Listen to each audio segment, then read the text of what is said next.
ஆமென். ஹல்லேலூயா. 51வது சங்கீதம், 51வது சங்கீதம் அதனுடைய 18வது வசனத்தை வாசிக்க கேட்கலாம். சங்கீதம் 51:18. சீயோனுக்கு உமது பிரியத்தின்படி நன்மை செய்யும், எருசலேமின் மதில்களை கட்டுவீராக. சீயோனுக்கு உமது பிரியத்தின்படி நன்மை செய்யும், எருசலேமின் மதில்களை கட்டுவீராக. சீயோன் தேவன் தெரிந்தெடுத்தது, எருசலேம் மகாராஜாவின் நகரம். தேவன் தெரிந்தெடுத்து யாரில் வசிக்க விரும்புகிறாரோ அவர்கள் வாழ்க்கையிலே மதில்கள் கட்டப்பட வேண்டியது அவசியம். இந்த நாளிலே பேசும்படி கடந்த 3 நாட்களுக்கு முன்பதாகவே இந்த வார்த்தை கொண்டு ஆவியானவர் ஜெபிக்க வைத்தார். எருசலேமின் மதில்களை கட்டுவீராக.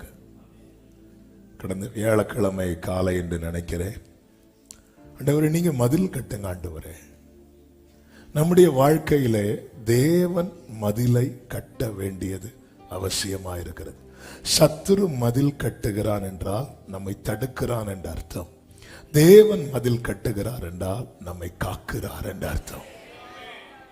ஹல்லேலூயா. மதிலிடிந்த பட்டணம் பாதுகாப்பற்றது, மதிலிடிந்த வாழ்க்கை பாதுகாப்பற்றது.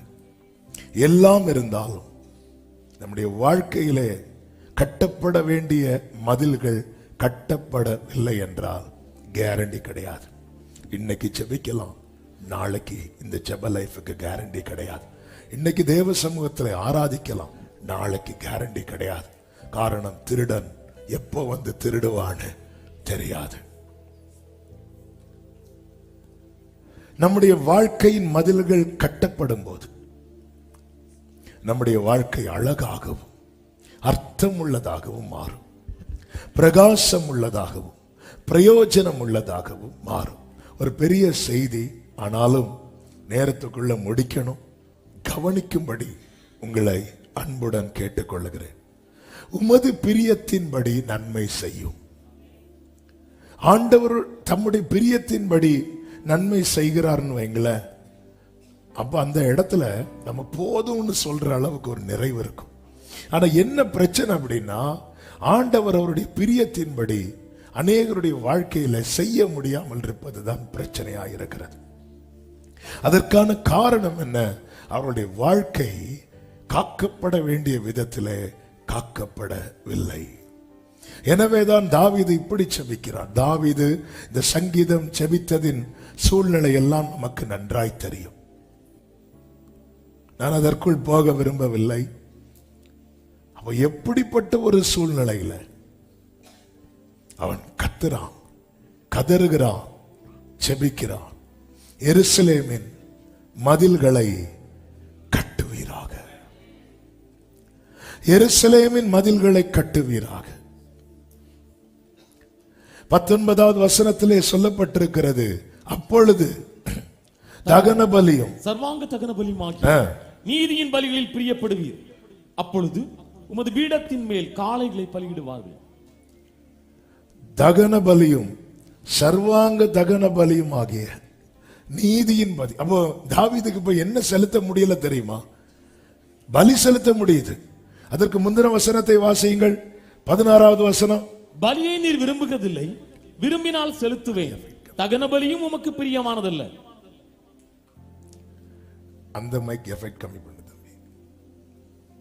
பலியை நீர் விரும்புகிறதில்லை. 19ல சொல்றாரு, நீர் பலியில் பிரியப்படுவீர். பலியை நீர் விரும்புகிறதில்லை. அப்போ ஒரு டைப் ஆஃப் பலிகளை அவருக்கு பிடிக்கவே இல்லை. ஆனா அவர் பலிகளில் பிரியப்படுகிற தேவன். அதுதான் தாவீது சொல்ல, என்னால பலி செலுத்த முடியுது, ஆனா நீதியின் பலி என்னால செலுத்த முடியல. எனக்கு ஆராதிக்க முடியுது, ஆனால் முழு மனதோடு ஆராதிக்க முடியல.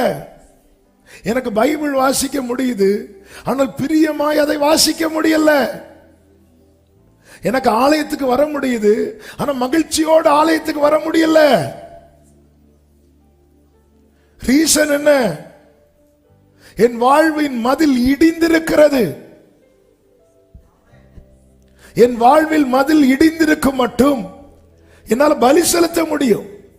ஆனால் தேவனுக்கு உகந்த பலியா இருக்குமா என்பது தெரியாது. எனவேதான் தாவீது செபிக்கிறான், எருசலேமின் மதில்களை கட்டுவீராக. ஆண்டவரே, நான் பாதுகாப்பற்றவனாய் உணர்கிறேன் அப்பா. என்ன ஒரு உணர்வு பாருங்கள். சவுல் இப்படி ஜெபித்திருந்தா சவுலுடைய ஸ்டோரியே வேற, சவுலுடைய எண்டே வேற. ஆனால் அவன் அதையெல்லாம் உணரவே இல்லை. தாவீது உணர்கிறான். தன் பிழைகளை உணர்கிறவன் யார்? ஆண்டவரே, இப்ப நான் நேத்து வரை சேஃபா நான் ஃபீல் பண்ணேன், இப்போ எனக்கு அது போயிட்டுப்பா. எனக்கு தெரியுது நான் ஏதோ ஆராதிச்சிட்டு இருக்கிறேன், உங்களுக்கு பிடிக்கலன்னு தெரியுது. நான் பைபிள் வாசிச்சுட்டு இருக்கிறேன், உங்களுக்கு பிடிக்கலன்னு தெரியுது. நான் ஏதோ ஊழியம் செஞ்சிட்டு இருக்கிறேன், உங்களுக்கு பிடிக்கலன்னு தெரியுது. எருசலேமின் மதில்களை கட்டுவீராக. சபையை கேளுங்க, தேவன் அந்த பாதுகாப்பின் மதிலை நம்மை சுற்றி கட்டினால் மட்டுமே நம்முடைய வாழ்க்கையிலே தேவன் செய்து முடிக்க வேண்டிய கிரியைகளை செய்து முடிக்க முடியும். இந்த மெடிடேஷனுடைய தொடர்ச்சி என்று வைத்துக் கொள்ளுங்கள். தாவீது தானே ஜெபிக்கிறார், எனக்காக யாவையும் செய்து முடிக்க போகிற. அதை சொல்றதுக்கு முன்னாடி சொன்ன வார்த்தை தான், மதில கட்டுங்க, மதில கட்டுங்க. என்னை சுற்றி கட்டப்பட வேண்டிய மதில்கள். ஆமென். ஆண்டவர் விதைக்கிற ஓமையை சொன்னாரே, மார்க் 4வது அதிகாரம் 4வது வசனமும் 15வது வசனத்தையும் வாசியுங்கள். மார்க் 4வது அதிகாரம் 4-15 வசனங்கள். அவன் விதைக்கையில் சில விதை வழியருகே விழுந்தது, ஆகாயத்து பறவைகள் வந்து அதை பட்சித்து போட்டது. நல்ல கவனமா கேளுங்க. கர்த்தர் தமக்கு பிரியமானபடி நன்மை செய்வதின் அடையாளமாக அவர் நமக்குள்ளே வார்த்தையாகிய வசனத்தை விதைக்கிறார். எனக்கு கர்த்தர் வார்த்தை கொடுக்கிறார்னாலே எனக்கு நன்மை செய்ய அவர் பிரியமாயிருக்கிறார் என்று அர்த்தம். இஸ்ரவேலை ஆசீர்வதிப்பதே கர்த்தருக்கு பிரியம். வாக்கு தத்தம் கர்த்தர் எனக்கு தந்திருக்கிறார். நிச்சயம் உள்ளவர்கள் மட்டும் வலது கரத்தை உயர்த்தி ஆமென் சொல்லுங்க. அப்ப அந்த வாக்கு தத்தத்தை விதையா விதைத்திருக்கிறார். ஆமென். இப்போ ஆகாயத்து பறவைகள் வந்து அதை பட்சித்து போட்டது. இயேசு சொல்லுகிறார் அந்த காரியத்தை குறித்து 15வது வசனத்தில், வசனத்தை கேட்டவுடனே சாத்தான் வந்து அவர்கள் இருதயங்களில் விதைக்கப்பட்ட வசனத்தை எடுத்து போடுகிறான். என்ன மெடிடேஷன் இப்போ கேட்டா கூட டக்குன்னு யோசிப்போம். போன வாரம் செய்தி என்ன?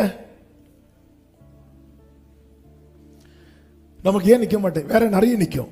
2000 வருஷத்துல அந்த அக்கா நம்மளை பார்த்து இப்படி சொன்னது இருக்குல்ல, யாரோ சொன்னது இருக்கு. சொல்ல வேண்டியவர் சொன்னது உள்ள இருக்கா? இல்ல. ஏன் இல்ல தெரியுமா? மதில் இல்ல. நீங்க ஒயிட் அண்ட் ஒயிட் போடுறவங்க தான், எல்லா மீட்டிங் அட்டன் பண்றவங்க தான். உங்களுக்குள்ள விதைக்கப்பட்ட வசனம் இல்லைன்னா மதில் இல்லைன்னு அர்த்தம். அதனால என்னாச்சு தெரியுமா? வசனத்தை கேட்ட உடனே சாத்தான் வந்து அவர்கள் இருதயங்களில் விதைக்கப்பட்ட வசனத்தை எடுத்து போடுகிறான். எனக்குள்ள விதைக்கப்பட்ட வசனம் எடுத்து போட்ட பிறகு எனக்கு மேல எவ்வளவு தண்ணி ஊத்தினாலும் அது முளைக்குமா? ஆவியானவர் சபைகளுக்கு சொல்லுகிறதை காதுள்ளவன் கேட்க கடவன். இல்லாத சத்தத்தை வச்சாலும் பேசிட்டு இருக்கிறேன். கவனமா கேளுங்க. வாக்கு தத்தம் கேட்கும் போதெல்லாம் அப்படி இருக்கும். இப்போ அடுத்து தண்ணி ஊற்றணும். ஆனா தண்ணி ஊத்துறதுக்கு முன்னாடி உள்ள இருக்கிற விதைய சத்துரு வந்து எடுத்து போட்டதுக்கு அப்புறம் நம்ம என்ன நினைச்சிட்டு இருக்கிறோம் தெரியுமா? ஐட்டம் உள்ளதான் இருக்குன்னு. தண்ணி ஊத்தி ஊத்தி ஊத்தி ஊத்தி இன்னொரு இடத்துல இன்னொருத்தங்களுக்கு அதே டைம் தான் அவங்களுக்கும் தண்ணீர் ஊற்றப்பட்டது. அங்க முளைக்குது, இங்க ஈன்னு சிரிச்சிட்டு இருக்கு. என்னாச்சு என்னாச்சு? நம்ம லைஃப பாருங்க, வசனம் எங்க? யோபுவின் வாழ்க்கையில ஏன் இழந்து போன அனைத்தையும் அவன் 2 மடங்கா பெற்றுக்கொள்ள காரணம் என்ன? அவன் சொல்லுகிறான், எனக்கு வேண்டிய ஆகாரத்தை பார்க்கிலும் உம்முடைய வார்த்தையை நான் காத்துக்கொண்டேன். பின்மாறி மழை ஊற்றும் போது யார் வாழ்க்கையிலே வசனம் இருக்கிறதோ அவர்கள் வாழ்க்கையிலே அது முளைக்கும். நம்ம கிட்ட தான் பேசுறார். கொஞ்சம் எஃபெக்ட் கொஞ்சம் அட்ஜஸ்ட் பண்ணுங்க. நம்மோடு தான் பேசுகிறார், நமக்காக தான் பேசுகிறார், நம்ம கிட்ட தான் பேசுறார். ஆனா என்னாச்சுன்னா வருஷங்கள் தான் உருண்டோடுதே தவிர வாழ்க்கையில இப்ப என்ன பேசினார்னு கேட்டா கூட நமக்கு சொல்ல தெரியல. ஏன்? வசனத்தை கேட்ட உடனே ஒருத்தன் வந்து எடுத்துட்டு போறானா அது எதை காண்பிக்கிறது அப்படின்னா, மதில் வாசல்கள் இல்ல. பூமி எங்கும் சுற்றி பார்த்து விட்டு சாத்தான் கர்த்தருடைய சமூகத்தில் வந்து நிற்கிறான். யோபுவின் புஸ்தகம் 1வது அதிகாரம் 7-8 வசனங்களிலே பார்க்கும்போது கர்த்தர் சாத்தானை பார்த்து வாசிங்க. நீ எங்கே இருந்து வருகிறாய் என்றார். நீ எங்கே இருந்து வருகிறாய் என்றார். சாத்தான் கர்த்தருக்கு பிரதியுத்தரமாக எங்கும் உலாவி அதில் சுற்றி திரிந்து வருகிறேன் என்றார். கர்த்தர் சாத்தானை நோக்கி என் தாசனாகிய யோபின் மேல் கவனம் வைத்தாயோ? என் தாசனாகிய யோபுவின் மேல் பாருங்க. சாத்தான் வந்து என்ன சொல்லி இருக்கணும்? நான் போய் உங்க பையனை பார்த்துட்டு வந்தேன் அப்படின்னு. ஆனா ஆண்டவர் கேட்கிறாரு, யோபு பாத்தியா அப்படின்னு. யார்கிட்ட கேட்டாரு தெரியுமா? நம்ம யார் நம்மளை பார்க்க கூடாதுன்னு நினைக்கிறோமோ அவங்கள்ட்ட தான் கேட்பாங்க, சர்ச்சுக்கு வந்தாங்களா? ஆபேல் எங்கன்னு யார்கிட்ட கேட்டார்? அப்படிதான் ஆண்டவர் விசாரிப்பார். சிலரை நீங்க என்ன வந்தாலும் இவங்கள்ட்ட நான் பேசவே மாட்டேன் இருப்பீங்க தெரியுமா? அவர்களுடைய மீனே நீங்க தான். அவர்களுக்கான வெள்ளி பணமே உங்க வாயில தான் வச்சிருப்பார். ஆனா வாயை திறந்தா ஆண்டவர் கேட்பார், காயின் எங்க? சாரி, ஆபேல் எங்க? இப்படி நம்மள்ட்ட எத்தனை பேரை கேட்க போறாருன்னு தெரியல. அதனால யாவரோடும் சமாதானமா இருங்கள். ஆமென். கேட்கிற நமக்கு ஒரு ஆளை பிடிக்கவே இல்லை. கேட்கிறார் அனனியாட்ட போய் சொல்றார், போய் சவுல தேடு. என்னாண்டவரே, அவன் என்ன தேடக்கூடாது, நான் ஒழிச்சிருந்தா? ஏன்னா சவுல் தேடி வர்றாருல்ல. சவுல் எந்த சவுல்? பவுல். ஆண்டவர் சொல்ற, நீ தமஸ்கு என்னப்பட்ட இடத்துல போய் சவுல் என்னும் பெயர் கொண்ட ஒருவனை தேடு. ஆண்டவரை, நான் எங்க ஒழிச்சிருக்கிறேன் பாருங்க. வெளியே லாக் போட்டுட்டு உள்ள வந்திருக்கிறேன். இந்த கோவிட் டெஸ்ட் எடுக்க வரும்போது இருந்தீங்கல்ல, அதே மாதிரி நீங்க என்னடானா தேடு. யாரு ஒழிச்சிருந்தாலும் அவனதான் போய் தேடு. ஆண்டவருடைய செயல்கள் ஆச்சரியமானவைகள், அதிசயமானவைகள். ஆமென் சொல்லுங்க பார்க்கலாம். சாத்தான்ட்ட கேட்கிறார், பாத்தியா என் பிள்ளைய பாத்தியா அப்படின்னு. உடனே அவன் எங்க பார்க்க? அதான் நீங்க அவனை சுத்தி வேலி அடக்கி 10வது வசனத்தை வாசியுங்கள். நீ அவனையும் அவன் வீட்டையும் அவனுக்கு உண்டான எல்லாவற்றையும் சுற்றி வேலி அடைக்கவில்லையோ? வேலி அடைக்கவில்லையோ? அவன் கைகளின் கிரியை ஆசீர்வதித்தீர். அவன் கைகளின் கிரியை ஆசீர்வதித்தீர்.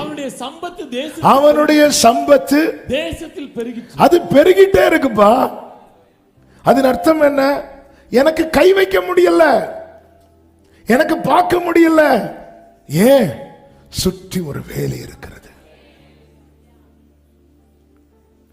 அதாவது வசனம் கேட்கிற பிள்ளைங்க, ஜீவனுள்ள தேவனை ஆராதிக்கிற தேவ பிள்ளைங்க லைஃப் ஒரு 5 years 10 years திரும்பி பார்க்கும்போது கனி உள்ளதாய் நன்மை நிறைந்ததா இருக்கணும். அதனாலதான் ஆவியானவர் இந்த வார்த்தையை பாரப்படுத்தி பேசிக் கொண்டிருக்கிறார். ஆமென், ஆமென். இல்லைன்னா நம்ம எப்படிங்க இன்னொரு நபரை உள்ள கொண்டு வர முடியும்? எப்படி கொண்டு வர முடியும்? நம்ம முகத்தை பார்த்தாலே தெரியுது, 1000 வால்ட் பல்பு போட்ட மாதிரி இருக்கணும். ஆமென். இது திடீர்னு ஜெனரேட்டர் ஆஃப் ஆகும் தெரியுமா? அப்படி இருக்கக்கூடாது. என்னாச்சு? ஏன் நம்ம லைஃப்ல வசனங்கள் எங்கே? கர்த்தர் நம்மோடு பேசிய வார்த்தைகள் எங்கே? ஏன்னா கேட்ட உடனே சாத்தான் எடுத்துட்டு போற அளவுக்கு அவனுக்கு ஒரு ஸ்பேஸ் இருக்கு. யோபுவை பார்க்கவே முடியல. அதனாலதான் சாத்தான் ஆண்டவர்கிட்ட சொல்ற, நீர் அவனை தொடுவீரானால். அப்ப ஆண்டவர் சொல்றாரு, அந்த வேலியை கொஞ்சம் சுருக்கிறார். வேலியை சுருக்கி யோபுவை சுத்தி வச்சுட்டு மீதி எல்லாம் வேலிக்க வெளியே வைக்கிறார். தெரிந்ததுனால நான் எடுத்து வாசிக்க விரும்பல, டைம் இல்லை நமக்கு. நான் என்ன செய்திக்குள்ளே போகல. நல்ல கவனிங்க. இந்த வேலி இருக்குல்ல, பெரிய வேலி, அந்த வேலி ஆண்டவர் புடுங்கி கொஞ்சம் சுருக்கி வைக்கிறார். இப்ப யோபுவை சுத்தி வேலி, மீதி எல்லாம் வேலிக்க வெளியே. ஒரே நாள்ல எல்லாம் அவுட். ஒரே நாள்.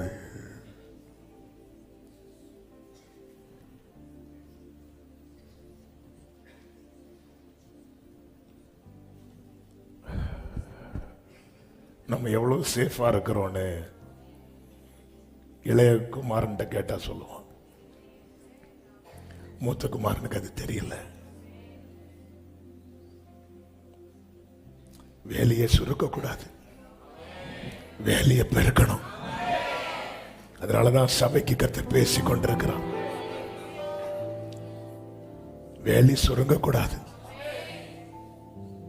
வேலி சுருங்கிட்டுன்னா நீங்க எவ்வளவு பெரிய ஆளா இருந்தாலும் சரிதான். யோபுவே தப்பல்ல, நம்மெல்லாம். அதனாலதான் ஏசாயா 26 அதனுடைய 15வது வசனம், இந்த ஜாதியை பெருக பண்ணினீ கர்த்தாவே, ஜாதியை பெருக பண்ணினீ நீர் மகிமைப்பட்டு தேசத்தின் எல்லை எல்லாவற்றையும் நெடுந்தூரத்தில் தள்ளி. அவ்வளவுதான். அவர் தான் அப்படி தள்ளி தள்ளி தள்ளி தள்ளி வேலி சுருங்கிட்டுன்னு வைங்களேன், சிலது நம்ம விட்டு நஷ்டப்படும். இப்ப வேலையை சுருக்கிறார். சுருக்கிட்டு சொல்றாரு, அவைகள் எல்லாம் உன் கையில இருக்கு அப்படின்னு.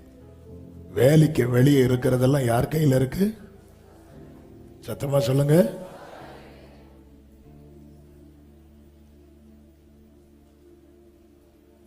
நீங்க அந்த வேத பகுதியை படிங்க. சாத்தான் சொல்லுவான், நீர் தொடுவீரானால் வேலைக்கு உள்ள சாத்தானுக்கு கை நீட்ட முடியாது. அதனால ஆண்டவர் என்ன பண்ணார்னா, கொஞ்சம் வேலையை சுருக்கிறாரு. வேலைக்கு வெளியே இருக்கிறதெல்லாம் சாத்தான் எப்போ தொடுவான்னு தெரியாது.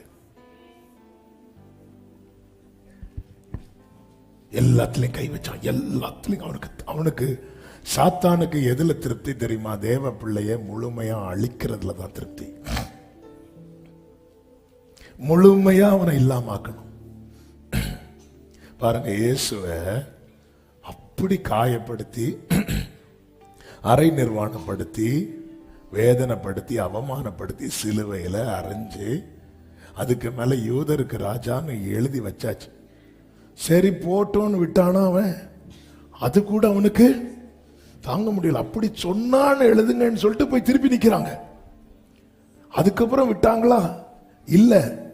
கல்லறைக்கு அந்த பாடியை காவல் பண்றதுக்கு 2 பேரை கொண்டு வைக்கிறாங்க. உயிர் தெழுந்தாங்கன்னு தெரிஞ்சப்புறம் விட்டாங்களா? இல்ல. பொய்யான செய்தியை பரப்புறாங்க. இதுதான் சத்துருவின் வேலை. அவனுக்கு உங்ககிட்ட நீங்க கொஞ்சம் எழும்புனா கூட அவனுக்கு மொத்தம் அவன் எப்பொழுது சாவான், அவன் பேர்.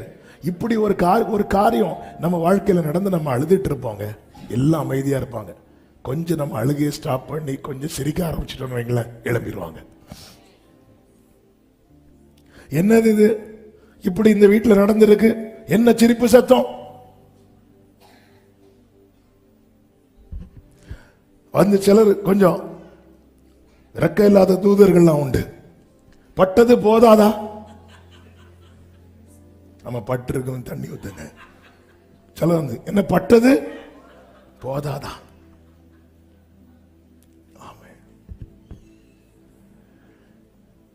எருசலேமின் மதில்களை கட்டுவீராக.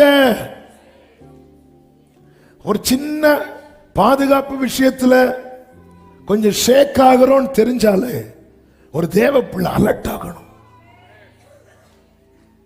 அலர்ட் ஆகணும்.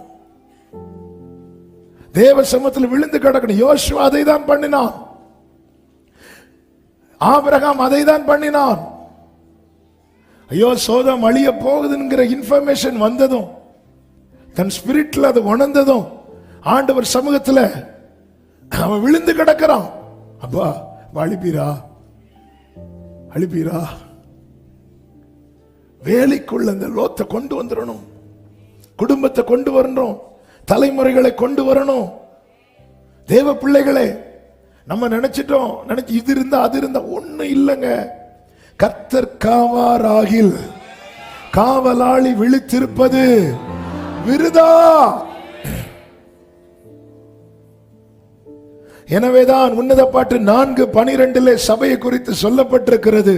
உன்னத பாட்டு 4:12 முதல் வாசியுங்கள். என் சகோதரியே, என் மணவாளியே, நீ அடைக்கப்பட்ட தோட்டமும் மறைவு கட்டப்பட்ட நீரூற்றும் முத்திரிக்கப்பட்ட கிணறுமாயிருக்கிறார். அதனால் அதுக்குள்ள அடுத்த வசனத்தை வாசியுங்கள். தோட்டம் மாதுளஞ்செடிகளும், மாதுளஞ்செடி, அருமையான கனிமரங்கள், மருதோண்டி செடிகள், நளத செடிகள், குங்குமமும் வசம்பும் லவங்கமும் சகலவித தூபவர்க்க மரங்களும் வெள்ளைப்போள செடிகளும் சந்தன விருட்சங்களும் சகலவித கந்தவர்க்க செடிகளும் உள்ள சிங்காரவனமாயிருக்கிறது. இந்த தோட்டத்துல என்னங்க இல்ல? எல்லாமே இருக்குங்க. ஏன் எல்லாம் இருக்க காரணம் என்ன? அது அடைக்கப்பட்ட தோட்டம். ஏன் நம்முடைய வாழ்க்கையில எதுவுமே இல்ல? அடைக்கப்பட்ட தோட்டத்துக்குள்ள எல்லாமே இருக்கும். மதிலிடிந்த தோட்டத்துல இருக்கிறதெல்லாம். சங்கீதம் 80 சங்கீதக்காரன் இப்படி அழுகிறான். 88 முதல் நீங்க பாத்தீங்கன்னா, நீர் எகிப்திலிருந்து ஒரு திராட்சை கொடியை கொண்டு வந்து ஜாதிகளை துரத்தி விட்டு அதை நாட்டினீர், அதற்கு இடத்தை ஆயத்தப்படுத்தினீர், அது வேரூன்றி தேசம் எங்கும் படர்ந்தது. அடுத்த வார்த்தை, அதன் நிழலால் மலைகளும் அதன் கிளைகளால் திவ்ய கேதுருக்களும் மூடப்பட்டது. அது தன் கொடிகளை சமுத்திரமட்டாகவும் தன் கிளைகளை நதிமட்டாகவும் படர. ஏன் அப்படின்னா அதுக்கு சுத்தி ஒரு அடைப்பு இருந்தது. இனி அடுத்த வசனத்தை வாசியுங்கள். இப்பொழுதோ வழி நடக்கிற யாவரும் அதை யாரோ வந்து பறிக்கிறான். அதை பறிக்கும்படியாக அதன் அடைப்புகளை ஏன் தகர்த்து போட்டீர்? காட்டு பன்றி அதை உழுது போடுகிறது. மிருகங்கள் அதை மேய்ந்து. ஆண்டவரே, நேத்து உங்க கை மட்டும்தானப்பா இருந்துச்சு, அதனால படர்ந்தது. மாதுளை செடி, மருதோண்டி செடி, நளதன் செடி எல்லாமே இருந்துச்சு. ஆனா இப்ப யார் யார் கையெல்லாமோ படுதுப்பா. இந்த வண்டி சேல் பண்ணுவாங்க பாருங்க, செகண்ட் ஹேண்ட் வண்டி சேல் பண்ணும் போது எந்த வண்டிக்கு வேல்யூ ஜாஸ்தி தெரியுமா? சிங்கிள் ஓனர் யூஸ் பண்ணுவாரு தெரியுமா? அந்த வண்டிக்கு வேல்யூ ஜாஸ்தி. ஆமென். சிங்கிள் ஓனர் யூஸ் பண்ணுவாரு தெரியுமா? அந்த வண்டி 10 வருஷம் ஆனாலும் அந்த வண்டிக்கு மார்க்கெட் குறையாது. எடுத்த உடனே அதை சேல் பண்ணும்போது என்ன சொல்லுவாங்க தெரியுமா? சிங்கிள் ஓனர் யூஸ் பண்ணது. அதிலே பாதி திருப்தி வந்துடும். நமக்கு ஒரே ஒரு சிங்கிள் ஓனர் தான் உண்டு.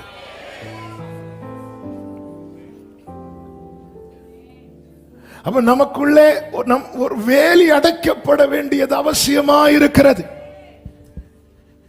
நம்ம எதை சேஃப் நினைச்சிட்டு இருக்கிறோம், அது இல்ல சேஃப். அவருடைய வேலிக்குள்ள, வேலிக்கு வெளியே. அதாவது இயேசு எருசலேமை பார்த்து கண்ணீர் வெடித்து சொன்ன வார்த்தை என்ன தெரியுமா? கோழி தன் குஞ்சுகளை சேர்த்து கொள்ள வண்ணமாய் நான் சேர்த்து கொள்ள எவ்வளவோ பாடுபட்டேன்.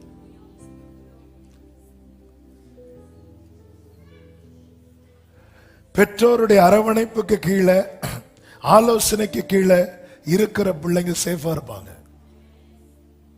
அந்த சிறகுக்கு கீழே சில குஞ்சுகள் போய் என்ன செய்யும் தெரியுமா? தானியத்தை பார்த்துட்டு போகும், சிலதை பார்த்துட்டு போகும். ஒண்ணும் பண்ண முடியாது, அவ்வளவுதான். இது தானியத்தை பார்த்துட்டு போகும், இது இன்னொன்னுக்கு தானியம் ஆகிரும்.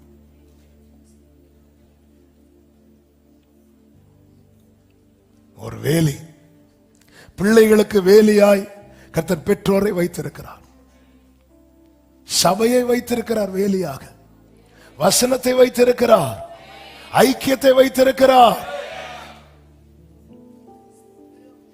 இந்த மதில்கள் கட்டப்பட்டால் சத்துருவுக்கு பார்க்கவே முடியாது. சத்துரு சொன்னால நீர் தொடுவீரானால், இல்ல நான் கொஞ்சம் வேலிய சுருக்கிறேன், நீ கை வைங்கிறார்.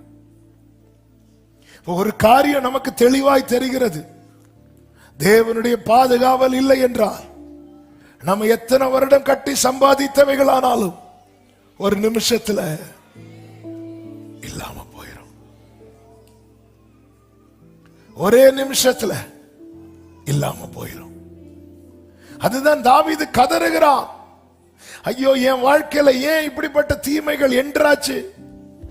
எங்க நான் கோட்டை விட்டேன், மதில் எல்லாம் இடிந்து விட்டது, காட்டு பண்டிகள் எல்லாம் உள்ள வந்து மேயுதே, வழியில போறவங்க வரவங்க எல்லாம் அதுல இருக்கிறத பறித்து கொண்டு போறார்களே, அடைப்பு தகர்க்கப்பட்டு விட்டது.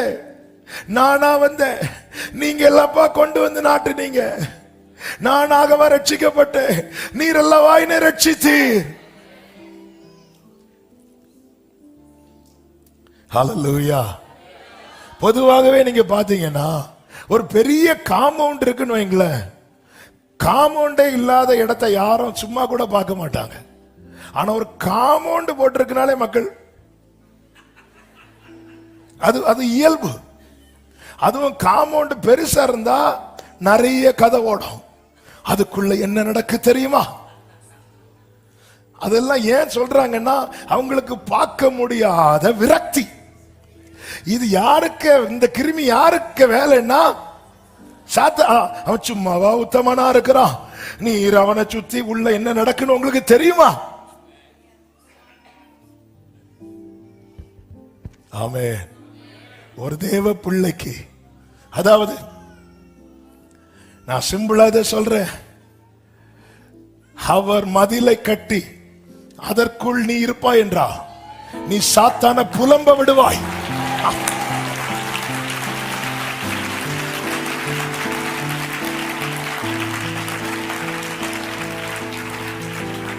நீ சாத்தானை புலம்ப விடுவாய்.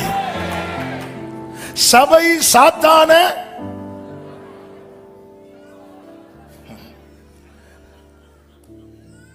ஆமென்.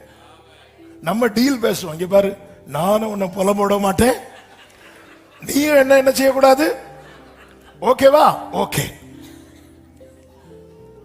அவருடைய வேலைக்குள்ள நீ இருந்த அவன் புலம்புவான். எங்க புரியப்படுறதுக்காக சொல்றேன். சில ஏரியாவில் பார்த்தா பெரிய காம்பவுண்ட் இருக்கும் இல்ல, அந்த அந்த வீடு உள்ள யார் இருக்கா, என்ன இருக்கா, உள்ள என்ன ஒண்ணுமே தெரியாது. ஒரு வாரம் 2 வாரம் ஆகட்டு ரூமர் ஸ்ப்ரெட் ஆக ஆரம்பிக்கும். உள்ள என்ன நடக்கு தெரியுமா? உள்ள யார் இருக்கா தெரியுமா? இது யாருக்கு வீடு தெரியுமா? கடைசி வரை ஓனர் தெரியாது. ஆனா நம்ம நிறைய பேரை ஓனர் ஆக்கிடுவோம். அந்த வழியா யாருக்காவது கார் டயர் பஞ்சர் ஆகும், இவருக்கு வீடாகும். என்ன புலம்பல்! அவருடைய வேலைக்குள் ஒருவன் இருந்தால் சாத்தான் போய் புலம்பிட்டே இருப்பான், ஆண்டவர் அதை ரசிச்சுட்டே இருப்பார். நீ புலம்பு.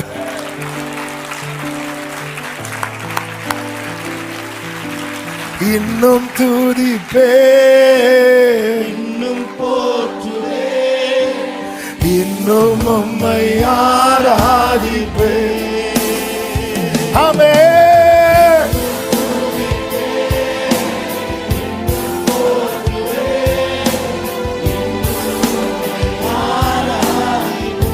ஹalleluya.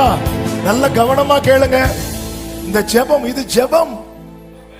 அதன் அர்த்தம் என்ன? ஆண்டவரே, என்னால இந்த மதில கட்ட முடியலன்னு தான் அர்த்தம். நம்ம ஜெபிக்கிறோம்னாலே அர்த்தம் என்ன? என்னால முடியல, நான் டிபெண்ட் பண்ணி இருக்கிறேன், நான் சார்ந்து இருக்கிறேன்.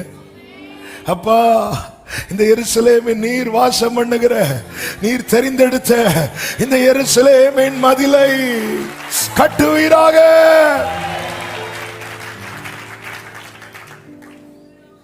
நான் யோசிப்பில்ல ஆண்டவரே, இந்த எருசலேமின் மதில்களை கட்டுவீராக. நான் தானியேல் இல்லப்பா. இந்த எருசலேம் என்னங்க தாவீது, ஆண்டவரே நான் யோபு கிடையாது. இந்த எருசலேமின் மதில்களை, மதிலுக்குள்ள இருக்கிற தாவீத ஒருவனுக்கும் குற்றப்படுத்த முடியாது, விடமாட்டா. அதனாலதான் தாவீதை விட எல்லாத்திலையும் பயங்கரமா வாழ்ந்தது யாரு தெரியுமா? எசேக்கியா. அந்த எசேக்கியாவை கூப்பிட்டு சொல்றாரு, தாவீது நிமித்தம் நான் ஆதரவா இருப்பேன். ஹல்லேலூயா. ஏன்னா தாவீது கடைசி வரை உணர்ந்தான், அப்பா மதில கட்டுங்க, எனக்கு தெரியாது சீயோன் கோட்டைய தாவீது பிடிச்சாலும் தாவீது காக்கப்படணும்னா அவர் மதில கட்டணும். டெய்லி பிரேயரா இருக்கணும், டெய்லி பிரேயரா இருக்கணும். பிள்ளைகளை சுத்தி தேவன் உங்க மதில், சத்துரு கட்டி வைத்தானே ஒரு மதில், அந்த மதிலை குறித்து என்ன சொல்லப்பட்டிருக்கிறது? யோசுவா 6வது அதிகாரம் 1வது வசனம். எரிகோ இஸ்ரவேல் புத்திரருக்கு முன்பாக, எரிகோ இஸ்ரவேல் புத்திரருக்கு முன்பாக அடைக்கப்பட்டிருந்தது. ஒருவரும் வெளியே போகவும் இல்லை, ஒருவனும் வெளியே போகவும் இல்லை, ஒருவரும் உள்ளே வரவும் இல்லை. அப்போ சத்துரு ஒரு மதிலை கட்டும் போதே வெளியே இருக்கிறவனுக்கு உள்ள போக முடியல, உள்ள இருக்கிறவனுக்கு வெளியே போக முடியலன்னா கர்த்தர் கட்டும் போது அப்படிதான் கட்டணும். ஆண்டவர், நான் இதை விட்டு வெளியே போயிடக்கூடாது, வேற ஒன்று இதற்குள்ளே.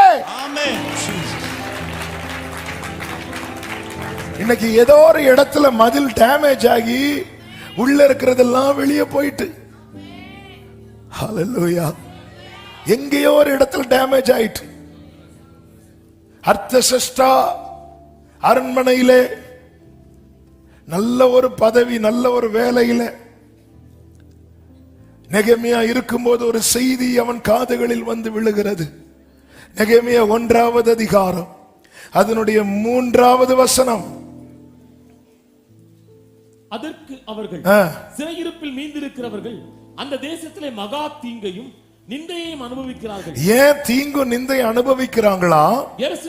எருசலேமின் அலங்கம் இடிப்பட்டது, அதன் வாசல்கள் அக்கினியால் சுட்டெரிக்கப்பட்டதுமாய் கிடக்கிறது. அப்ப தீங்கு நிந்தையும் உள்ள என்றாயிட்டு,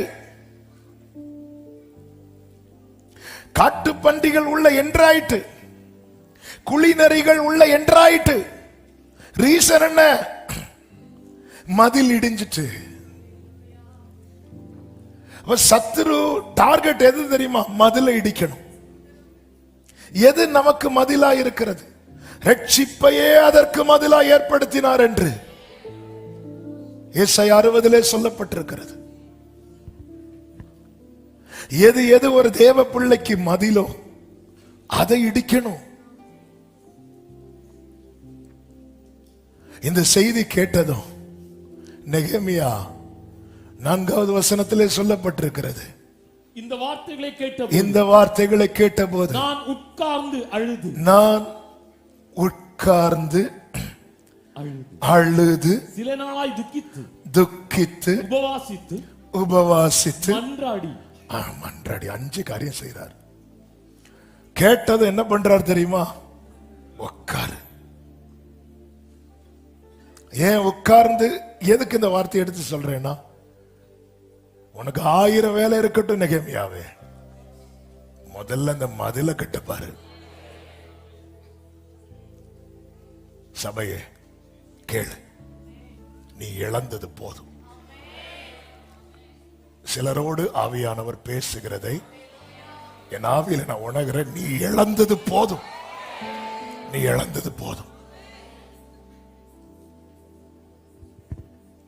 உட்கார்ந்துரு. மதில் இல்லாம என்ன வேலை?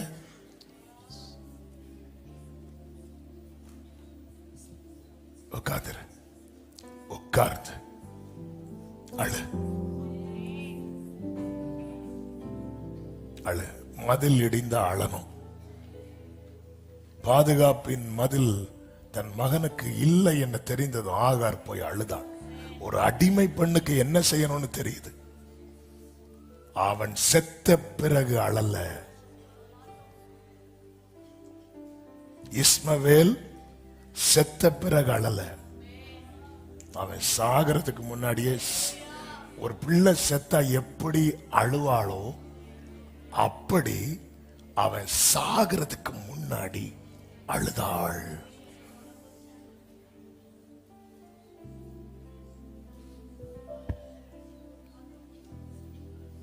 முடிஞ்சு போனதுக்கு அப்புறம் அழல. முடிஞ்சு போனா எப்படி அழுவாளோ அப்படி ஆகார் அழுதாள். உட்கார்ந்து மதில் இடியுது, எங்கேயோ இடியுது, வந்து கை வச்சிட்டான். உட்கார்ந்துரு, அவர் கட்டுவார்.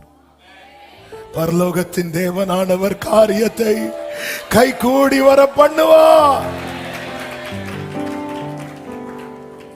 இன்னும் தூதி, இன்னும் போற்றுவே, சபகரபலரா சந்தனலபகரோ ரிமமரதனலரே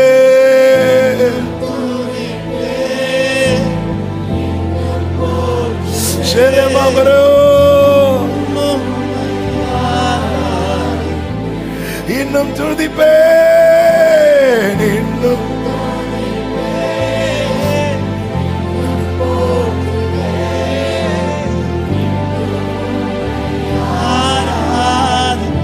இன்னும் துதிப்பேன், இன்னும் போற்றுவே.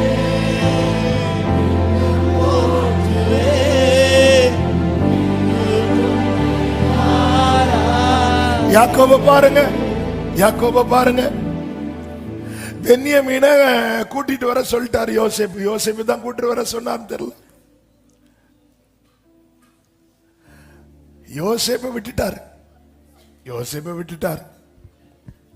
இப்ப பென்யமீனை கூட்டிட்டு போகும்போது, பென்யமீனை அனுப்பிவிடும். பென்யமீனுக்கு இன்னும் ஒண்ணும் ஆகல. ஆனா யாக்கோபு சொல்றாரு, நானோ பிள்ளையற்று போனவனை போல் இருப்பேன்.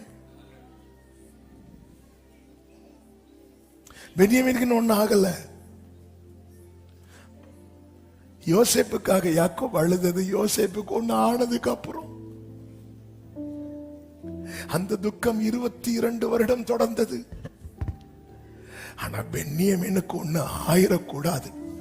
நான் ஒன்ன விட்டுட்டேன், நான் இன்னொன்னு விடக்கூடாது.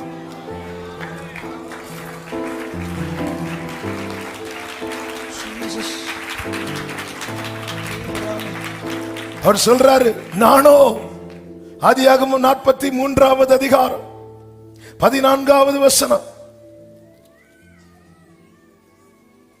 அந்த மனிதன் அங்கிருக்கிற உங்கள் மற்ற சகோதரனை பென்யமீனையும் உடனே அனுப்பிவிடும்படி சர்வ வல்லமையுள்ள தேவன் அவன் சமூகத்தில் உங்களுக்கு இரக்கம் கிடைக்க பண்ணுவார்.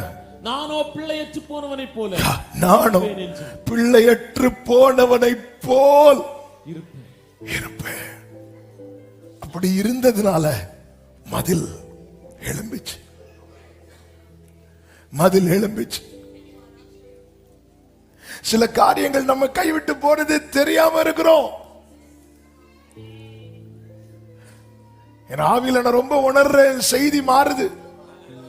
நான் எடுத்து வந்த வேத பகுதிக்குள்ள இன்னும் போகவே இல்லை. ஆனா ஆவியானவர் பேசுகிறார். ஆண்டவர் எனக்கு மதில் கட்ட தெரியாது, என்கிட்ட கேளுங்கிறார். நான் கட்டுவேன். ஆனா நீ இருக்கணும், நீ இருக்கணும். நான் உனக்காக மதில் கட்டும் போது நீ என் பாதத்துல இருக்கணும்.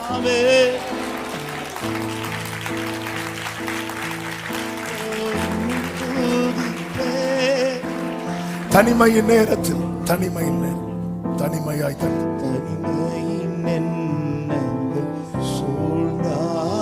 கண்ணீரே படுக்கையாய் மாறினாலும் சமம்ரோ கமம்ரே தலரா ஓரலமம்ரோ தனமம்ரே கடரா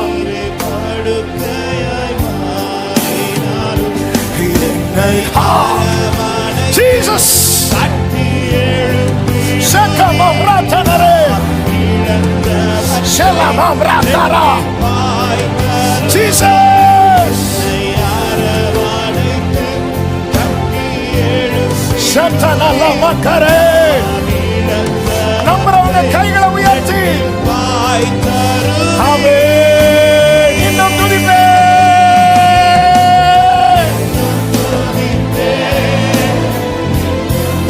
நீ இழந்தது போதும்.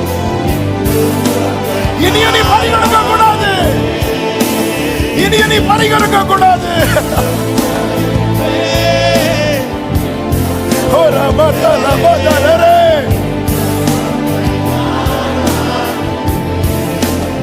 தனிமை ஒரு விஷயம் கூட பாடுங்க.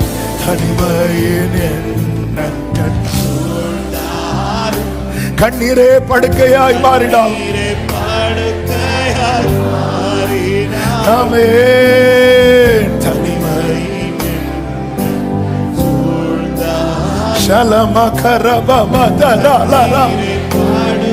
விசுவாசத்தோடு என்னை அரவணைத்து எருசலேமின் மதில்களை கட்டுவீராக.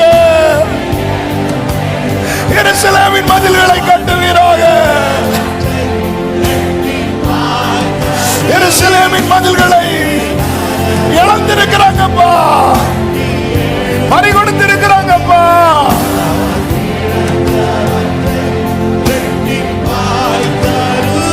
ஓ இன்னும் துதிப்பே.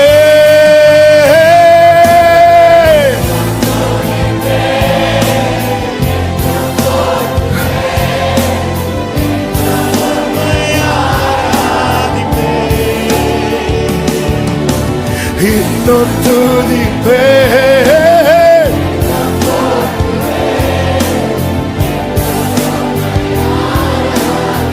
ஆமென். உட்கார்ந்து ஏன்னா நிந்தை உள்ள வந்துட்டு எப்படி இது உள்ள வந்துச்சு? தீங்கு உள்ள வந்துட்டு எப்படி உள்ள வந்துச்சு? ஒரு கொசு உள்ள வந்தாலே அதை அடிச்சு கொல்லணும்னு நினைக்கிறோம். எப்படி இது உள்ள வந்துச்சு? காத்துட்டான். மதில் கட்டி எழுப்பாம, அதுதான் முதல் வேலை. ஒரு காம்பவுண்ட கட்டுங்க. ஒரு எல்லா பிரச்சனை வருதுனாலே முதல்ல என்ன சொல்லுவாங்க? நீங்க காம்பவுண்ட கட்டுங்க. அப்படியே வாழ்க்கைக்குள்ள ஏன்னா பார்த்துட்டே இருக்கிறான். எப்படா இந்த வேலி எடுப்பாரு, பொண்ணை கை வச்சிடான். என்ன குயிக்கா நடக்குது. ஒரு செய்தியை கேட்டு யோபு முடியல, அடுத்த செய்தி வருது. அடிக்கிறதுக்கு அவன் பார்த்துட்டே இருக்கிறான். ஏன்னா நீ வாழ்ந்திருக்கணும்னு விரும்புற ஒரே ஒருத்தர் அவர் மட்டும்தான். அவர் மட்டும்தான். இது உனக்கு புரிய மாட்டேங்குது. நீ வாழ்ந்திருக்கிறதுனால 4 பேர் சுத்தி இருக்கிறாங்க. நீ விழுந்த அந்த 4 பேரும் சந்தோஷப்படுவாங்கன்னு உனக்கு தெரியல. நீ நல்லா இருக்கணும், நீ வாழ்ந்திருக்கணும். பாருங்க, யாக்கோபு யோசேப்பு அனுப்பும் போது சும்மா இருந்தாரு. ஆனா பென்யமீனை அனுப்பும் போது நான் ஒருத்தனை விட்டுட்டேன். இப்ப எப்படி இருக்கிற போறீங்க? இவனுக்கு ஒண்ணு ஆச்சுன்னா நான் எப்படி இருப்பேனோ, நான் பிள்ளையற்றவன போல. இது என்னாச்சு தெரியுமா? பென்யமீன மட்டும் இல்ல, யோசேப்பையும் திரும்ப கொண்டு வந்துச்சு. அநேக இக்கட்டுகளையும் ஆபத்துகளையும் காணும்படி செய்த என்னை நீர் திரும்ப உயிர்ப்பித்து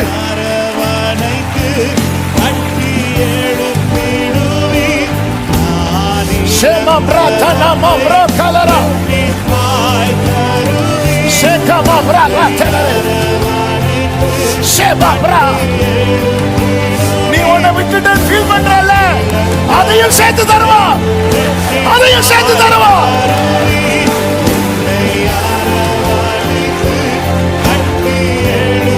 Shekama bro,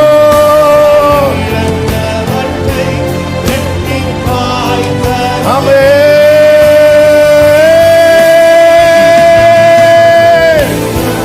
Jesus.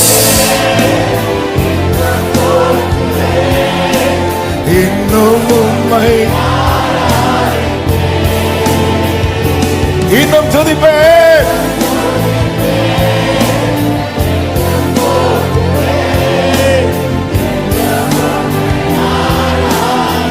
ஹல்லேலூயா.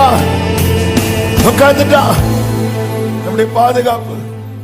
பிள்ளைகள் சில காரியத்துக்காக அப்படிதான் அழணும். ஆவியில உணர்ற சில பெற்றோர் பிள்ளைகளுக்காக அப்படிதான், என் பிள்ளை போயிட்டா, என் பையன் போயிட்டான், அப்படியே நினைச்சு அழுதுட்டு இருக்கிறீங்க. ஆமென். இது மற்றவர்கள் பார்வையில நம்பிக்கையற்ற அழுகையா இருக்கலாம். ஆனால் இதனால ஒரு மதில் எழும்புது, ஒரு மதில் எழும்புது. சிலரோடு தீர்க்க தரிசனமாய் ஆவியானவர் பேசுகிறார்.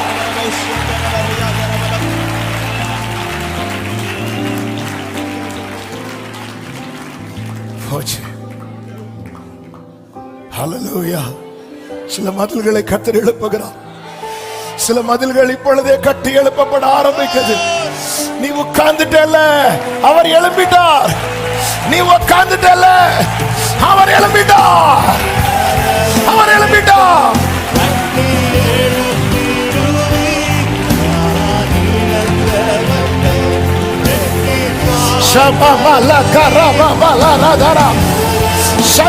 அபிஷேகம் பெற்றவங்க, come on church, யாரும் சும்மா இருக்காதீங்க.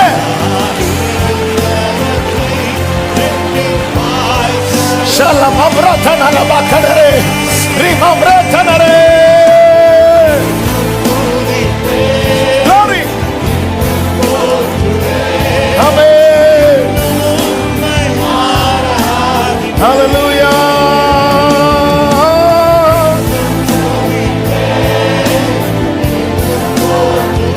Jesus,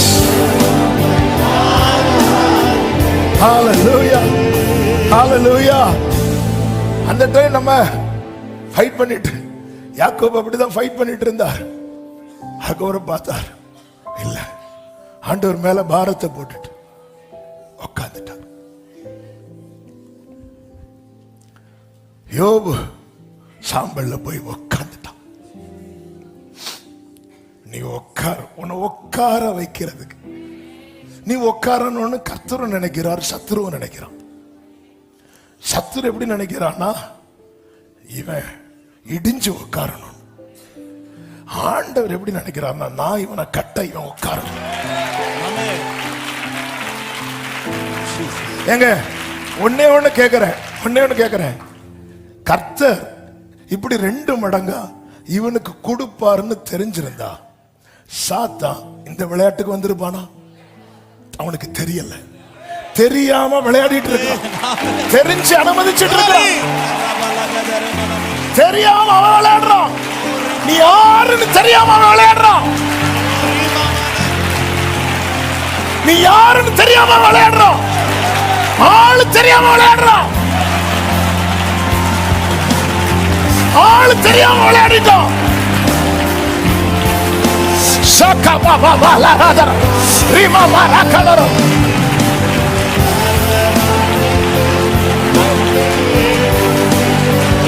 ஆளு தெரியாம விளையாடுறவன்.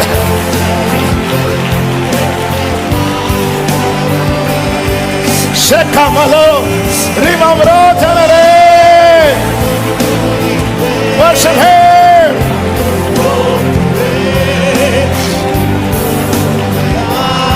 செந்தனல பக்கடரோ ஹந்தனரே மாம்ரோ தனரே.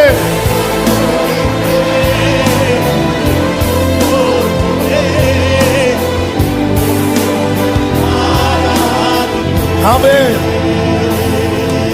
உட்கார்ந்து அழுது துக்கித்து, சில துக்கம் வேணும், சில துக்கம் வேணும்,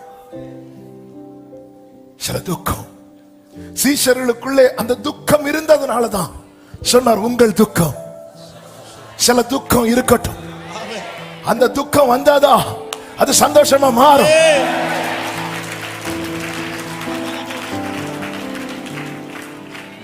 அப்ப சாப்பிட்டவங்க சாப்பிட்டுட்டு போயிட்டாங்க. எல்லாரும் நிம்மதியா தூங்கிட்டு இருக்கும்போது கூடவே இருக்கணும்னு வந்தவங்க துக்கத்தோடு இருக்கிறாங்க. ஆண்டவர் சொல்ற, இப்போ நீங்க துக்கப்படுறீங்க, இப்போ நீங்க துக்கப்படுறீங்க, இனி இனி உங்கள் துக்கம்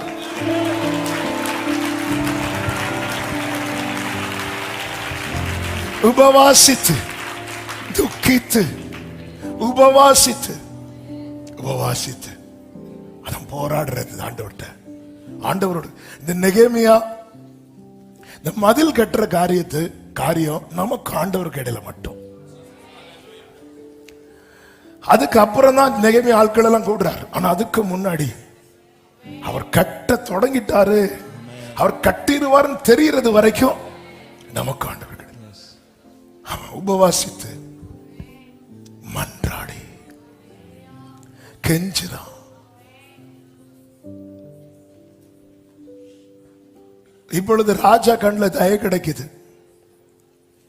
நான் இதை சொல்லி முடிக்கிற ஆண்டவர் சித்தம் செய்தி நம்ம அடுத்த வாரம் கூட கேட்கலாம். நெகேமியாவின் புஸ்தகம் 2வது அதிகாரம். ராஜா கண்ணில் தய கிடைக்குது. அதை கட்டும்படியான லெட்டர் கொடுக்கப்படுகிறது. இப்போ நெகேமியா போகும்போது இந்த வார்த்தையை எல்லாரும் கவனிக்கணும். 2வது அதிகாரம் 11-12 வசனங்கள். நான் எருசலேமுக்கு வந்து அங்கே 3 நாள் இருந்த பின்பு நான் சில மனுஷரை கூட்டிக் கொண்டு ராத்திரியில் எழுந்து நகர சோதனை செய்தேன். ஆனாலும் எருசலேமுக்காக செய்யும்படி என் தேவன் என் மனதிலே வைத்ததை நான் ஒருவருக்கும் அறிவிக்கவில்லை. ரொம்ப முக்கியமான காரியம். இத கர்த்தர் உனக்கு வெளிப்படுத்த, நீ உட்கார்ந்த, நீ துக்கித்த, நீ அழுத, நீ மண்டாடின, நீ உபவாசித்த. அதனால கர்த்தர் என்ன பண்ணாருன்னா, அவர் என்ன செய்வேங்கிறத உன் மனசுல வச்சுட்டாரு. நீ என்ன செய்யணுங்கிறத உன் மனசுல வச்சுட்டாரு. உபவாசிக்காத, துக்கிக்காத, உன் துக்கத்துல பங்கெடுக்காத, உன் கூட சேர்ந்து மண்டாடாத, அந்த ஆட்கள்கிட்ட போய் உன் மனசுல வச்சதை கொண்டு விளம்பாத.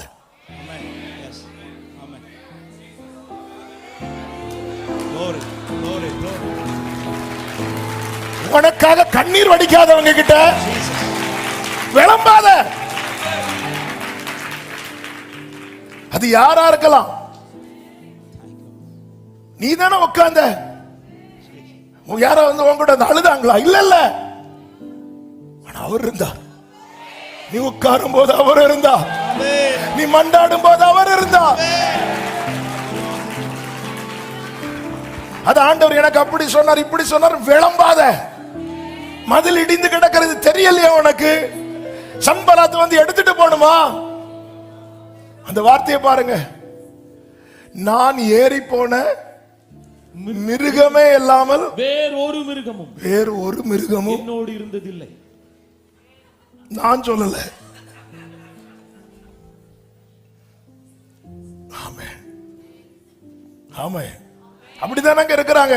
நம்ம அழும்போது சிலர் மிருகம் போல, மிருக குணம் உள்ள மனிதன் அதை தெரியாது. நம்ம கண்ணீர் இன்னொரு ஆளுக்கு தெரியாது, நம்ம வலி இன்னொரு ஆளுக்கு தெரியாது. ஆனால் அறிந்தவர் பரலோகத்தில் இருக்கிறார்.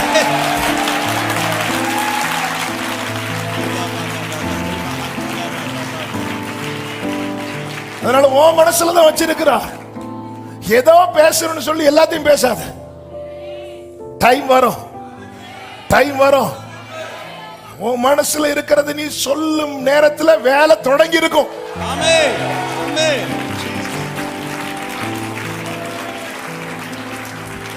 ஹalleluya. அவர் சொல்றாரு, அப்போ தேவ சமூகத்துல எதனால இந்த பிரச்சனை, ஏன் இந்த மதில் இடிபட்டு, கர்த்தர் மனசுல வைப்பார். அதுக்கு தான் உட்கார்ந்து சில நாட்கள் டைம் எடுக்கலாம் துக்கித்து, ஆண்டவரே நம்ம வாழ்க்கையில மதில் இடிஞ்சிட்டனால இந்த துக்கம் வரணும். அந்த துக்கத்தை வருத்தி கொண்டான் யாக்கோபு. நான் பிள்ளையற்றவனை போல் இருப்பேன். அவன் யோசேப்புக்காக எப்படி அழுதானோ அப்படி பென்யமீனுக்காக அழத் துவங்கி விட்டான். சில காரியங்கள் தெரியுது. பெற்றோருக்கு தாழ்மையோடு நடுக்கத்தோடு இது சொல்றேன். பிள்ளைங்க கொஞ்சம் வளரும் போது கேரக்டர்ல, பிஹேவியர்ஸ் எல்லாத்துலயும் ஒரு சேஞ்ச் தெரியுதுன்னா உட்கார்ந்துடணும். இனியே இழக்க கூடாது. ஆனா இன்னைக்கு கர்த்தர் தருகிற ரேமா, இழந்ததை நான் கொண்டு வருவேன்.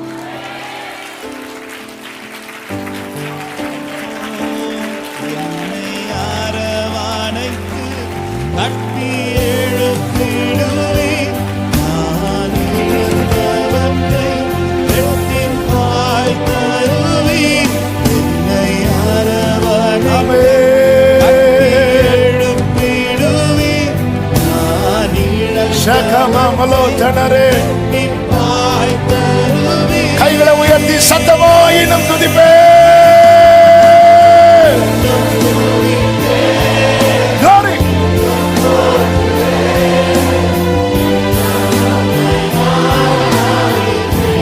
Mama shelere tenero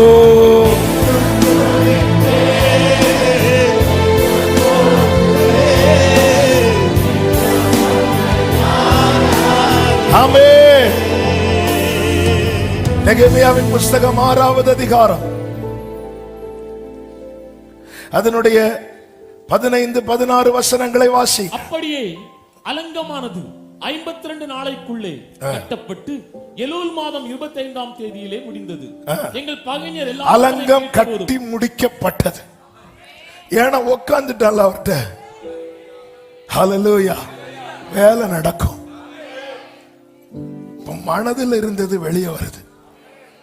அடுத்த வசனத்தில் சொல்லப்பட்டிருக்கிறது, எங்கள் பகைஞர் எல்லாரும் அதை கேட்ட போது, எங்கள் சுற்றுப்புறத்தாராகி புறஜாதியான அனைவரும் கண்டபோது மிகவும் முனையற்று என்ன அற்று போனார்களாம்? முனையற்று போன கத்திய வச்சு ஏதாவது பண்ண முடியுமா? ஏன் முனையற்று போனாங்க? மதில் எழும்பிட்டு உனக்கு விரோதமாய் உருவாக்கப்படும் எந்த ஆயுதமும்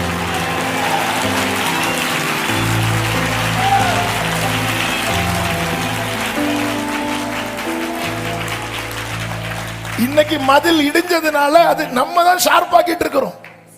அவன் குத்துனா வலிக்குது. அந்த ஆயுதத்தை தொட்டு பார்த்தாலே நமக்கு வலிக்குது. இப்ப அதை வச்சு பழத்தை கூட வெட்ட முடியல. இதை வச்சு என்ன பண்ண? மதிலுப்பா. அலங்கம் கட்டி முடிச்சதுக்கு அப்புறம் உன் சத்துருக்கள்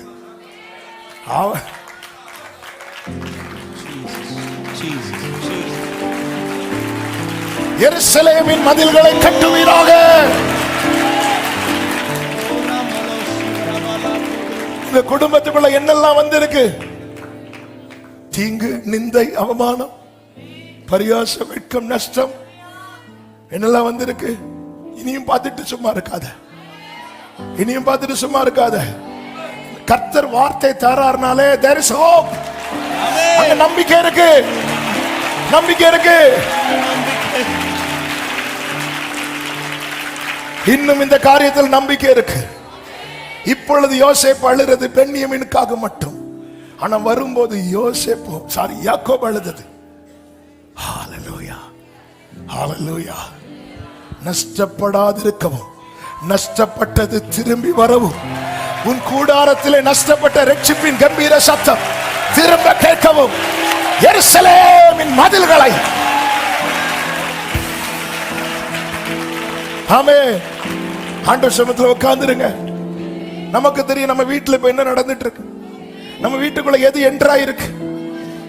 இது இல்லையா? இல்லாம இருந்தப்ப எங்கேயோ மதில் இடிஞ்சிட்டு நெகேமியாவே நீதான் உட்காரணும். கட்டுறதுக்கு 4 பேர் வருவான், ஆனா உட்காரதுக்கு நீ மட்டும்தான் உண்டு. 2வது அதிகாரத்தில் நெகேமியா கூட நிறைய பேர் சேர்ந்துட்டாங்க, ஆனா 1வது அதிகாரத்தில் நெகேமியா மட்டும்தான். உட்காரதுக்கு கட்டுறதுக்கு நிறைய பேர் வராங்க, ஆனா உட்காரதுக்கு அந்த ஒரு நெகேமியாவோட பேசிட்டு இருக்கிறான். நீ மட்டும் உட்கார்ந்துட்டு வச்சுக்கோய. இந்த சத்துரு நிந்தை என்கிற பட்டயத்தை வச்சிருந்தானே, அது முனையற்று போயிடும். அதுக்கப்புறம் அது வேலைக்கு ஆகாது. அதுக்கப்புறம் அது வேலைக்கு ஆகாது. எல்லாரும் அப்படி எழுந்து நிற்கலாமா? இந்த பாடலை அப்படியே பாடி ஜெபத்தோடு நாம் முடிக்க போகிறோம்.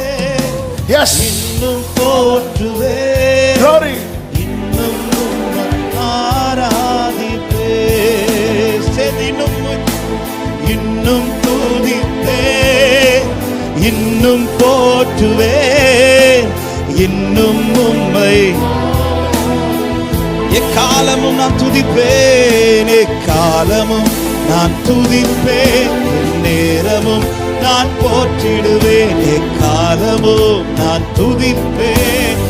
2 கரத்தை உயர்த்தி இன்னும் துதிப்பேன், இன்னும் துதிப்பேன், இன்னும் போற்றுவேன், இன்னும் உம்மை.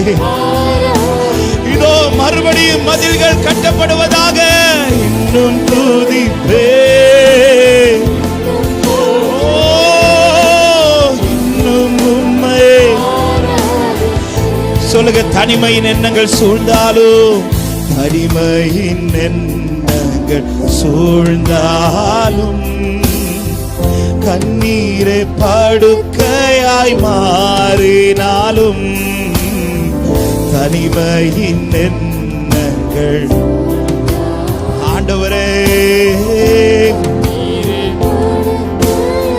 என்னை அரவணைத்து, என்னை அரவணைத்து கட்டி எழுப்பிடுவீர், நான் இழந்தவற்றை இரட்டிப்பாய் தருவீர். என்னை அரவணைத்து கட்டி எழுப்பி, உன் அலங்கம் கட்டப்படுவதாக, உன் மதில்கள் கட்டப்படுவதாக தருவீர். சத்தம் உயர்த்தி இன்னும் துதிப்பேன், இன்னும் துதிப்பேன். glory, glory mama shatare. கர்த்தருடைய மகிமை ஒவ்வொரு அலங்கமும் ஒவ்வொரு மதில்களும் இன்னும் கட்டப்படுவதாக, கட்டப்படுவதாக. கர்த்தர் கட்டுவார் எருசலேமை, கர்த்தர் கட்டுவார் எருசலேமை, கர்த்தர் கட்டுவார். இன்னும் துதி, இன்னும் மகிமை, இன்னும் இந்த பட்டணத்திற்கு நன்மை இருக்கிறது, இன்னும் இந்த பட்டணத்திற்கு ஆசீர்வாதம் இருக்கிறது, இன்னும் இந்த கூடாரத்தில் நன்மை இருக்கிறது. லபரபோஷியாதரே, இன்னும் துதிப்பே. ஹல்லேலூயா. அவரை குறித்து சொல்லுங்க, அவர் நல்லவர், அவர் நல்லவர், வல்லவர், சர்வ வல்லவர்.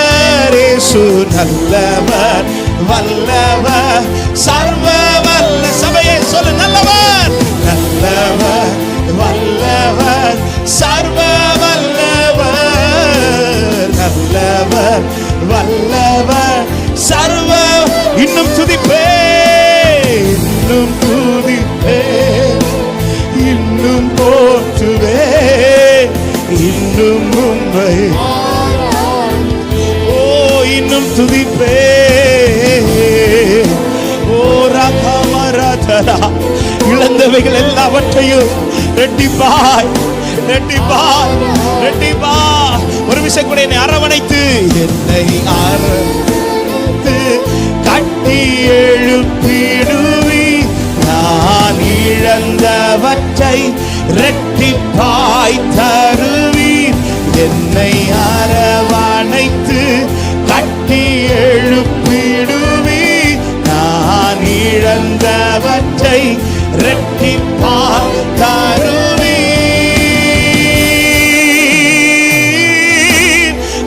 இன்னும் துதிப்பே.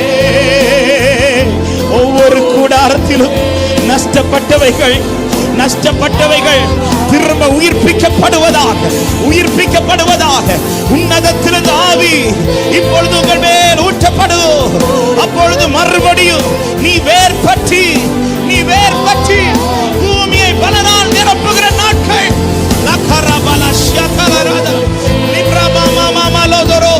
உன் மதில்கள்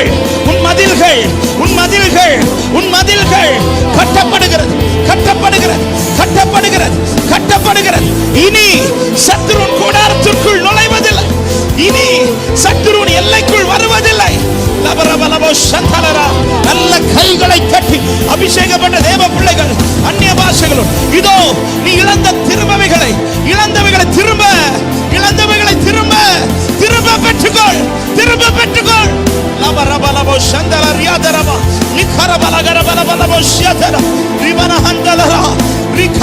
நீ தனிமையில் அழுததை கர்த்தர் பிரலனாய் காண பண்ணுவார். அந்தரங்கத்தில் நீ உட்கார்ந்து அழுததை கர்த்தர் வெளியரங்கமாய் காண பண்ணுவார். கர்த்தருடைய நாம மகிமை உன் மதில்கள் கட்டப்பட்டு எருசலேமின் மதிலை கட்டி கர்த்தர் தமது மகிமையிலே வெளிப்படுவார். சியோனை கட்டி தமது மகிமையிலே அவர் வெளிப்படுவார். ஆமென். எத்தனை பேர் விசுவாசிக்கிறேன்? கர்த்தர் என்னோடு கூட பேசினார் என்று நம்புறோம். என் கூட தான் கர்த்தர் பேசி இருக்கிறார். ஹல்லேலூயா. ஹே சத்துருவே, எனக்கு விரோதமாய் பெருமை பாராட்டாதே. நான் விழுந்தாலும் எழுந்திருப்பேன். என் மதில்கள் கட்டப்பட துவங்கி விட்டது. கர்த்தர் கட்ட துவங்கி இருக்கிறார். விசுவாசிக்கிற தேவ பிள்ளைங்க நல்ல கைகளை தட்டி ஆர்ப்பரிப்போட ஜெய கம்பீர சத்தத்தோட glory. இனி நான் இழந்துடக்கூடாது அப்பா. இனி நாங்கள் இழந்துடக்கூடாது. இழந்தது போதும், நஷ்டப்பட்டது போதும். நஷ்டப்பட்டவைகளும் ஆமென் எனக்கு திரும்ப கிடைக்க போகிறது. நீ சகலத்தையும் திருப்பிக் கொள்வா. இன்னும் கொஞ்ச காலத்தில் அல்லவோ லீபனோனே உன்னை கர்த்தர் மகிழ்விக்க போகிறார். கடைசியா ஒரே ஒரு வார்த்தை, இன்னும் துதிப்பே, இன்னும் போற்றுவே. ஆமென். சொல்லுங்க, இன்னும் துதிப்பே. இன்று முதல் இதை காண்பி சபையே, கர்த்தர் உன்னை கட்டி எழுப்புவார்.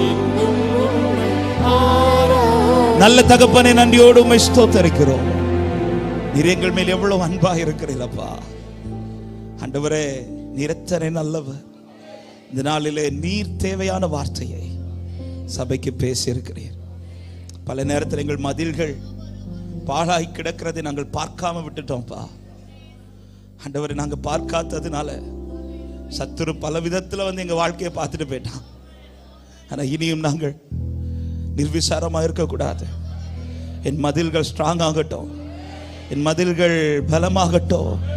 கர்த்தரே என் மதிலை கட்டுவீராக, என் மதில்களை நீர் கட்டுவீராக. நான் கட்ட முடியாதுப்பா, எங்களால கட்ட முடியாத ஆண்டவரே. இனியும் நாங்கள் ஒன்றையும் நஷ்டப்படுத்தாதபடிக்கு எங்கள் ஒவ்வொரு கூடாரத்திலும் மதில்கள் கட்டப்படுவதாக. உம்முடைய சமூகத்தில் அமர்ந்திருந்து கர்த்தாவே நீர் நடத்துகிற வழியிலே நடக்கும்படி கிருபை தாரும். ஒவ்வொரு கூடாரத்திலும் இந்த மதில்கள் கட்டப்படட்டும். நீ தீர்க்க தரிசனமாய் பேசின வார்த்தையின்படியே நஷ்டப்பட்டவைகளை திரும்ப உம்முடைய பிள்ளைகள் பெற்றுக்கொள்ள போகிறதற்காக ஸ்தோத்திரம். இரட்டிப்பாய் பெற போறதற்காக ஸ்தோத்திரம். ஆசீர்வதிக்கிறோம்.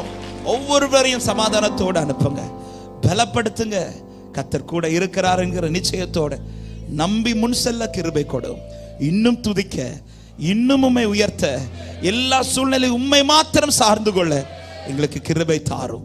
இந்த ஆராதனை மூலமாய் வந்த எல்லா துதிகன மகிமையும் ஒருவருக்கே செலுத்துகிறோம். வார்த்தை பேச முடியும் மகனை கர்த்தர் பலப்படுத்தினதற்காக நன்றி செலுத்துகிறோம். நீர் மாத்திரம் மகிமைப்படும், நீர் பெருகவும் நாங்கள் சிறுக வேண்டும்.